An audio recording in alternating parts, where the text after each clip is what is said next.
Fox News Podcasts presents the Bret Baier Podcast, Common Ground. There are a number of senators on the Republican side that continue to want to find common ground. We emphasize the conflict and controversy sells, and I think that's a problem because most Americans look at Washington and see something that's broken. Why don't we look for ways that we celebrate what this country is capable of doing? It's amazing what you can do when you get off social media and you start talking, communicating with one another, because there is common ground. With Fox News chief political anchor Bret Baier. These are the boys of Puente Ho.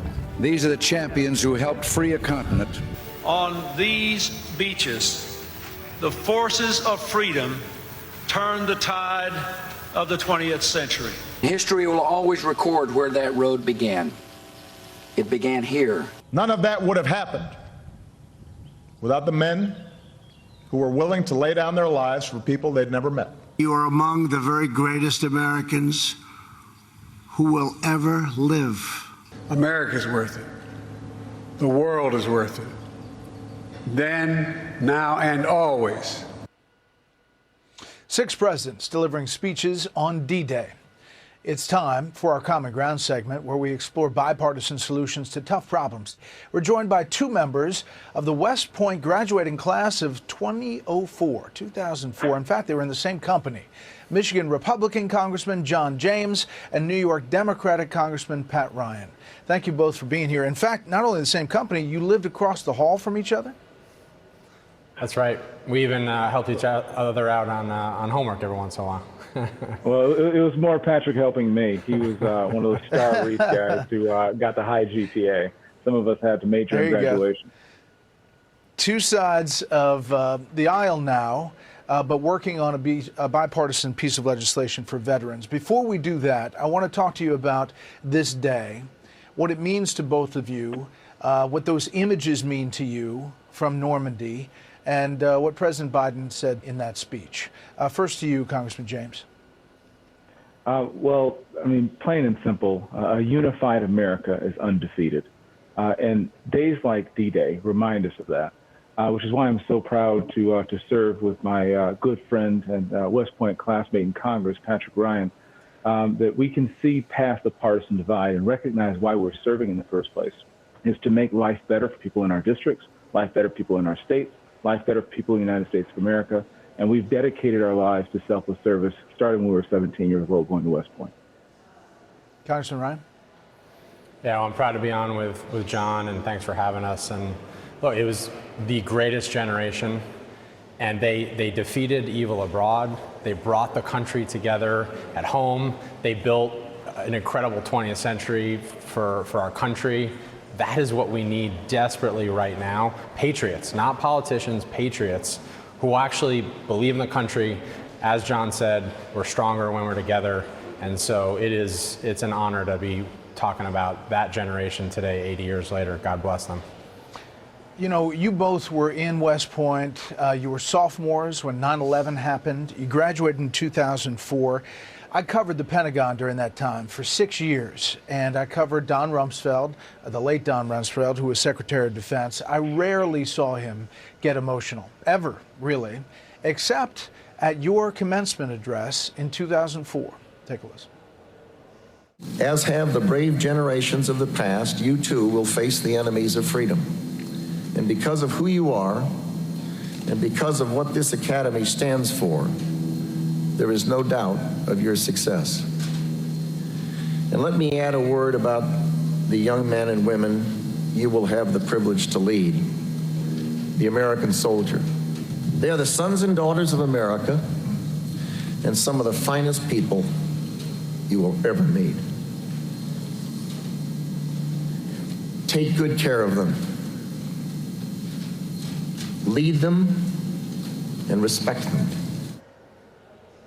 The West Point class of 2004 had the highest killed in action rate of any West Point class since Vietnam, and you've lost 3 classmates to veteran suicide, which I'm guessing is part of the reason, Congressman James, that you're working together on this piece of legislation.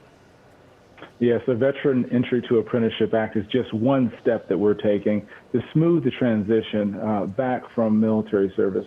The toughest issues we face should not be transitioning into the civilian world and doing everything that we can, not just to move back to a job, but to give our veterans purpose and to tear down barriers to allowing them to pursue excellence outside of the military is something that we're personally dedicated to, and that we have bipartisan legislation to help make that a reality. We'll hear more after this.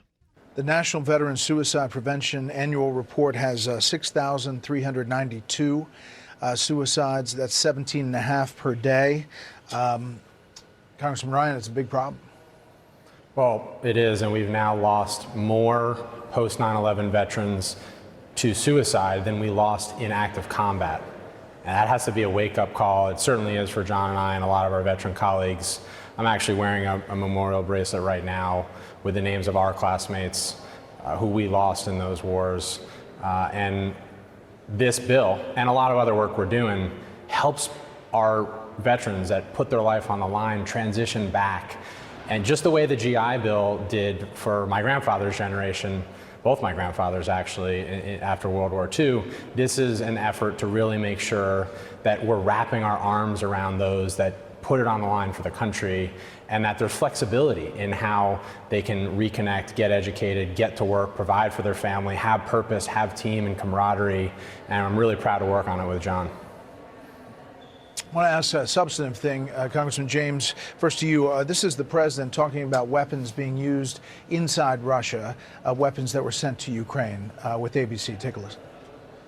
Are American weapons being used right now inside Russia? They're authorized to be used in proximity to the border. We're not authorizing strikes 200 miles into Russia. We're not authorizing strikes on Moscow, on the Kremlin. You're on House Foreign Affairs. Congressman Ryan, you're on House Armed Services. Both of you really quickly on that issue and about using U.S. weapons inside Russia. Yes, standing against communism should be a no-brainer. When I grew up, we heard stories about the greatest generation and those who came before us who stood up for democracy and freedom everywhere. Under no circumstances, after the world watched Afghans fall from U.S. airplanes in our retreat from Afghanistan, can we see T-72s rolling through Kiev in victory? We must stand by our allies. We have to make sure that Russia does not push further into Europe, further into the Middle East, and destabilizing the global South. And a crucial part of that is making sure that we stand by our allies and make sure that while we're standing by our allies, we also get accountability, a mission, and an end state from this administration. We must do both at the same time. Pat and I wouldn't go out on a mission without explaining this to our soldiers, and the president owes us an answer for how we can make sure that we stand by our allies, but also take care of our resources and make sure that we bring this war to a close as quickly as possible. Congressman Ryan, last word. Yeah, and look, that means being clear and strong and allowing Ukrainian forces to strike into Russia to reestablish their sovereignty as a democracy. That's something actually I've been pushing hard on for over a year now with colleagues, mostly military veterans, to say we've got to, of course, with accountability and oversight, but we've got to not just give enough to Ukraine to hold on, but make sure that they win, that they defeat Putin, that they win victory for democracy, just like the greatest generation 80 years ago. Did you guys ever think that across the hall that you'd be working across the aisle on legislation as congressman up on Capitol Hill? No, I just wanted to cross the stage to get my diploma. It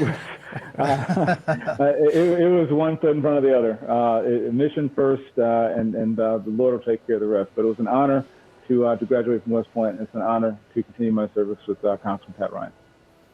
Certainly didn't imagine, but I'm so darn proud to be serving with John and to be serving our country again in this way. We need, as I said, we need patriots right now desperately. We do that, and thank you both for the service to the country. We appreciate it. Thanks, Brett. Of course. Really appreciate it. Listen ad-free with a Fox News Podcast Plus subscription on Apple Podcasts, and Amazon Prime members can listen to this show ad-free on the Amazon Music app.